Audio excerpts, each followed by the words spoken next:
सिद्दीकी। आज एक छोटी सी मुलाकात करने हम आए हैं सहसपुर। डॉक्टर मुमताज़ मलिक साहब हैं। आप यूनानी पद्धति के चिकित्सक हैं और करीब 15 वर्षों से प्रैक्टिस अपनी कर रहे हैं यहाँ पर।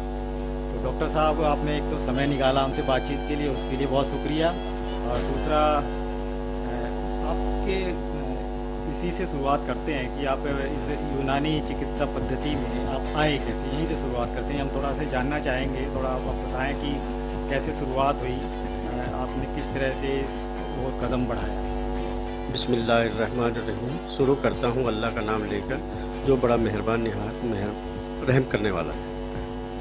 मेरे वालिद साहब यूनानी के हकीम थे और मेरे दादा भी थोड़े बहुत यूनानी हिकमत का काम करते थे। पढ़ाई के बाद मैंने बहुत कोशिश करी इधर उधर जॉब करने की।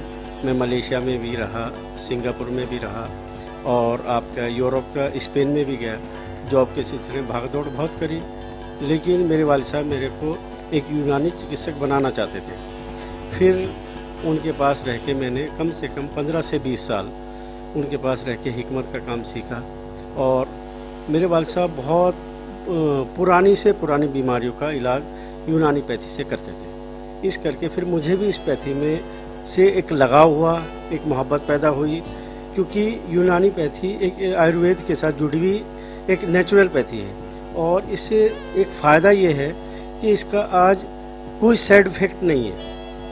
आज बड़ी बड़ी हमदर्द होगी, रैक्स होगी, मैक्स हो गई, क्योर होगी, बड़ी बड़ी कंपनियां यूनानी में काम कर रही हैं। और दूसरी चीज़ कि आज कोविड-19 के मामले में जितना यूनानी और आयुर्वेद का फ़ायदा हुआ लोगों को, इतना किसी दूसरी चीज़ों का नहीं हुआ। क्योंकि आज हुकूमत भी ये कह रही है कि एहतियात बरतो, सोशल डिस्टेंसिंग से चलो, लेकिन सबसे अच्छी जो बात आज यूनानी पैथी और आयुर्वेद में लोगों की मदद हुई, इतना किसी दूसरी पैथी में नहीं हो इंशाल्लाह। डॉक्टर साहब, ये यूनानी पद्धति जो है एलोपैथी और आयुर्वेद से अगर हम तुलनात्मक रूप से जानना चाहें तो ये कितनी कारगर है। और एलोपैथी के लिए तो ऐसा एक सामान्य मानसिकता है कि इसका असर ख़त्म होने के बाद बीमारी पुनः भी आ सकती है।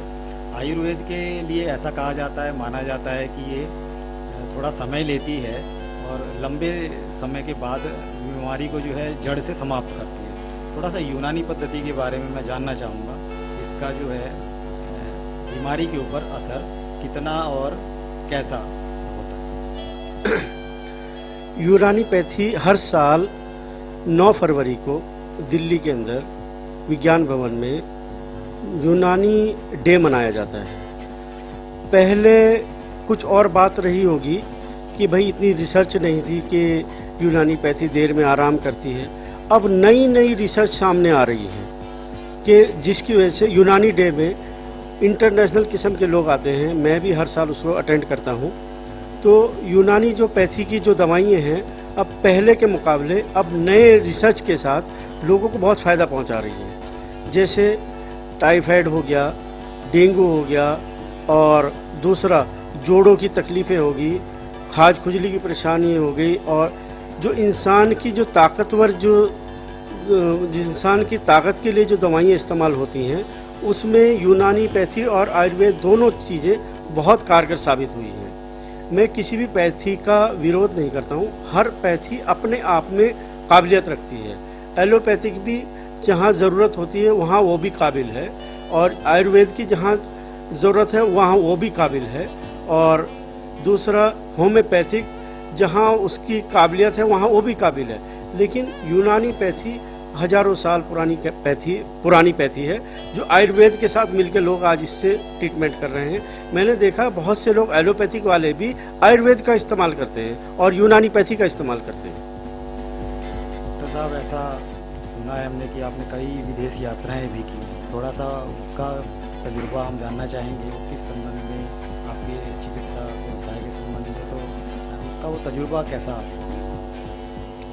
मैंने जब आयुर्वेद हिकमत का काम वालिद साहब करते थे, उनके पास रहकर अपनी जॉब के सिलसिले जब मैं बाहर जाता था तो मैं एक देखता था कि लोग आयुर्वेद और यूनानी और नेचुरोपैथी की तरफ ज़्यादा ध्यान देते हैं। तब जाके मैं सिंगापुर में रहा, वहाँ भी लोग नेचुरोपैथी की तरफ ध्यान देते हैं। वहाँ मुझे एक चीज़ एक्यूपंक्चर थेरेपी का लोग इस्तेमाल करते हैं। फिर वहाँ इंडोनेशिया के लोग मिले मेरे को, वहाँ से वो लोग हिजामा कपिंग थेरेपी का ज़्यादा इस्तेमाल करते हैं। तो यहाँ मैं हिंदुस्तान जब आया तो मैंने हिजामा के बारे में तहकीक करी।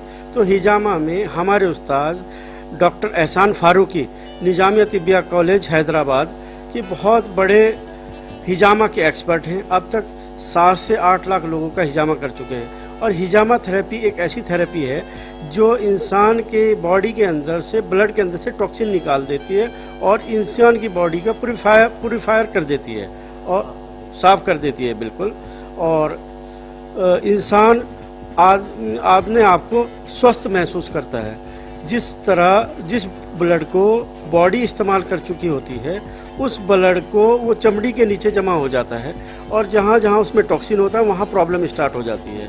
तो इस करके विदेश में भी मेरे को हिजामा, यूनानी पैथी और आयुर्वेद का बहुत ज़्यादा स्कोप दिखा। तब जाके फिर मेरे को ये लगा कि अपने देश के अंदर जाके अपने यूनानी पैथी में जाके काम करना चाहिए और अपने लोगों की खिदमत करनी चाहिए।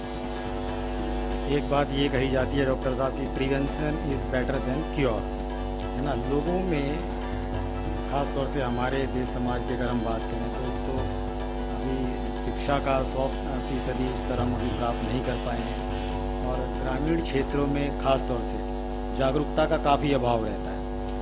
उस लिहाज से भी हम प्रिवेंशन कितना कर पाते हैं और उसकी कितनी ज़रूरत रहती है लोगों को एक संदेश देने के लिहाज से कि हम बीमार हो ही ना, ताकि हमें इलाज की ज़रूरत पड़े। सबसे बड़ी चीज़ें हैं कि बीमार ना हो। इंसान अपने विज्ञान जब बढ़ता है तो तरक्की भी आती है और कुछ कमियां भी महसूस होती हैं। तो इंसान अपने खाने पीने की चीज़ों पे, नेचुरल चीज़ों पे ज़्यादा ध्यान दे। और सबसे बड़ी चीज़ आज मोबाइल की एडिक्शन होगी बहुत ज़्यादा। इंसान 24 घंटे में से कम से कम 10 घंटे अपने मोबाइल को देता है। हर 5 मिनट में इंसान अपने मोबाइल को देखता है, चेक करता है। मोबाइल एडिक्शन, उसकी रेडिएशन इंसान के दिमाग को हैरेस करती है, बॉडी को हैरेस करती है। दूसरी चीज़ कि इंसान का खेल कूद का जो तरीका है वो बदल गया है।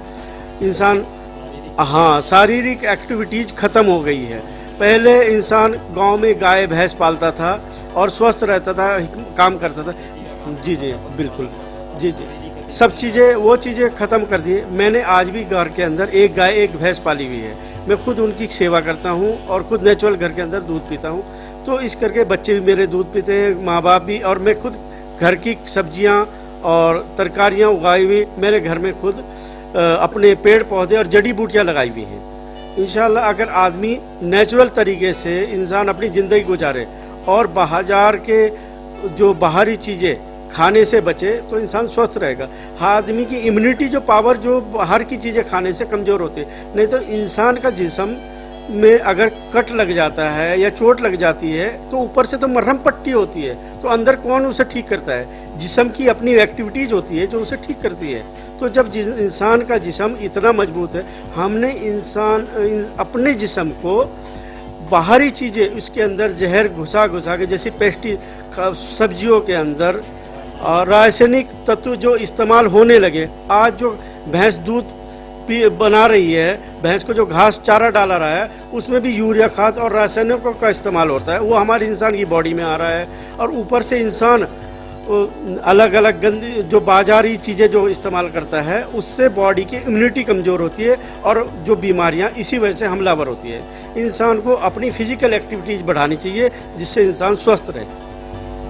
डॉक्टर साहब, आप भी मुस्लिम समुदाय से हैं, मैं भी मुस्लिम समुदाय से हूं और हमारे यहाँ मुस्लिम समुदाय में अगर हम सामाजिक चेतना की बात कहें तो उसकी कमी है, सामाजिक शिक्षा की बात कहें तो उसमें कमी है, जागरूकता की बात करें तो उसमें कमी है।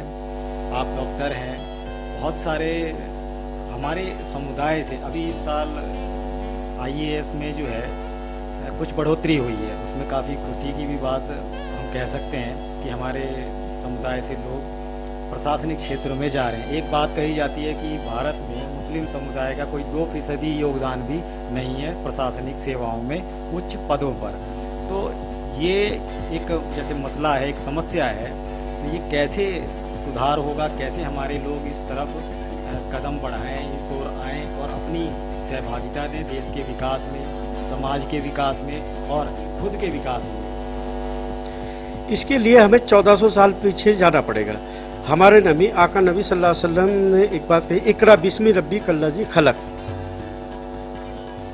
इकरा बिस्मी रब्बी कल्लाजी खलक खलक नल इंसान मिन अलक। क्योंकि इल्म, अल्लाह के रसूल ने कहा, इल्म इंसान का खोया हुआ सरमाया है। इल्म इंसान का गुम हुआ सरमाया है जो इससे कोई छीन नहीं सकता। और अल्लाह के रसूल ने कहा, इल्म सीखो माँ की गोद से कब्र के गड्ढे तक। और इल्म सीखने के लिए चाहे तुम्हें चाइना ही क्यों ना जाना पड़े। जब मेरा नबी ये कह रहा है कि इल्म सीखने के लिए तुम्हें चाइना क्यों ना जाना पड़े और इल्म सीखो माँ की गोद से कब्र के गड्ढे तक, अगर हम एजुकेशन के क्षेत्र में नहीं ध्यान देते हैं, हमारे लोगों को एजुकेशन के अच्छे संस्थान डेवलप करने चाहिए और हमारे लोगों को पढ़ाई पर ज़्यादा ध्यान देना चाहिए। मुस्लिम समुदाय को सबसे ज़्यादा एजुकेशन, 2 रोटी कम कमाओ, 2 रोटी कम खाओ, लेकिन अपने बच्चों को जरूर पढ़ाओ। एक मछली बेचने वाला अबुल कलाम आज़ाद, एपीजे अबुल कलाम जो हिंदुस्तान का राष्ट्रपति हुआ, ठीक है, जो वैज्ञानिक भी रहा, तो वो किस बेस पे, एक गरीब घराने से, वो एजुकेशन के बेस पे। आप पैसों से बिल्डिंगें बना सकते हैं, पैसे से गाड़ी खरीद सकते हैं, लेकिन इल्म नहीं खरीद सकते। इल्म इंसान को आगे का रास्ता बताता है, इंसान की नई राहें खोलता है। जितने भी लोगों ने आज तरक्की की है, हमारे देश के अंदर बड़े बड़े हीरे पैदा हुए हैं, जिन्होंने भी तरक्की की है वो सब एजुकेशन के बेस पे की है। पैसे से आप एजुकेशन नहीं खरीद सकते, एजुकेशन के लिए आपको पढ़ना पड़ेगा। तो आज इंसान को, आज हमारे लोगों को, हमारे समाज में पढ़ाई पे सबसे ज़्यादा ध्यान देना चाहिए। और इंशाअल्लाह अब तो हमारी बेटियां भी आगे बढ़ रही हैं, डॉक्टरी में भी, नर्सिंग में भी, और दूसरा इंजीनियरिंग में भी, और अपना क्या कहें, फाइनेंस में भी हमारे बच्चे अब आगे बढ़ रहे हैं। और मैं तो इस पे और ज़्यादा ध्यान देने की ज़रूरत है ताकि हमारे बच्चे तरक्की करें और समाज में एक नई राह पैदा हो। डॉक्टर साहब, मैं एक चीज़ और समझने की कोशिश करना चाहता हूँ आपके माध्यम से कि हमारे इस क्षेत्र में अक्सर हमें समाचार के माध्यम से, समाचारों के माध्यम से, खबरों के माध्यम से नशे की बातें सुनने में आती हैं, जिसमें हमारा युवा वर्ग जो है उसकी जकड़ में आया है, ऐसा हम कह सकते हैं। इसको आप कैसे देखते हैं, क्या वजह लगती है आपको कि ये नशा जो है हमारे युवा वर्ग को अपनी जकड़ में लिए जा रहा है और ये एक तरह से कहें कि बढ़ रहा है? कैसे ये हम इस पे ओवरकम करें, कैसे हमारा युवा नशे की जकड़ से बाहर आए और नशा मुक्त ये क्षेत्र एक तरह से हो जाए? नशे के बारे में तो मैं ये कहूँगा, हमारा उत्तराखंड का पूरा पुलिस डिपार्टमेंट बहुत कोशिश में है। और हमारे यहाँ इस बार पिछले कुछ दिनों पहले यहाँ ढाकी में पुलिस डिपार्टमेंट की तरफ से नशे के खिलाफ एक जागरूकता अभियान भी चलाया गया था।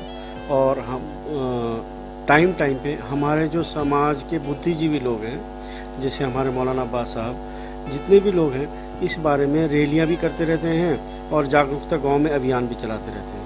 इसके पीछे मैं ये समझता हूँ, एक तो बेरोजगारी भी कहूँगा मैं, और दूसरी चीज़ एजुकेशन की कमी भी कहूँगा, तीसरा बहुत ज़्यादा पाने की और बहुत ज़्यादा लालसा जो है वो इंसान को वो नशे की तरफ ले जाती है। कम समय में, कम मेहनत में ज़्यादा पाने, हाँ, कम समय में ज़्यादा कमाने की तरफ इंसान का ध्यान।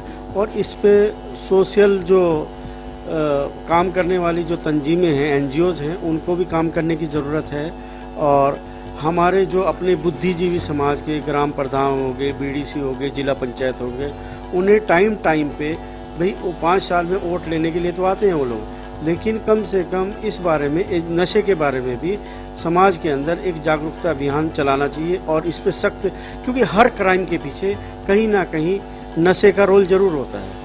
अभी प्रोटी वाले में एक कांड हुआ, एक लड़के का मर्डर हो गया, उसके पीछे भी कहीं ना कहीं नशे का कोई ना कोई रोल रहा है। तो ये जो नशे का जो प्रकोप होता है, ये 3 पीढ़ियों को ख़त्म करता है। घर में सबसे पहले माँ बाप तबाह और बर्बाद हो जाते हैं, उनका सरमाया तबाह हो जाता है। वो जब आदमी नशा करता है, वो घर का पता नहीं क्या क्या सामान बेच देता है, कीमती जेवरात बेच देता है, ठीक है, घर की ज़मीनें बेच देता है और अपनी गाड़ी, अपना जितना सामान है वो बेच देता है। और नशे की वजह से इंसान झगड़े फसाद में उलझ जाता है। तो नशे के पीछे, नशा हर बुराई, हमारे यहाँ कहते हैं कुरान के अंदर कि नशा जो है, शराब जो है, वो बुराइयों की माँ है।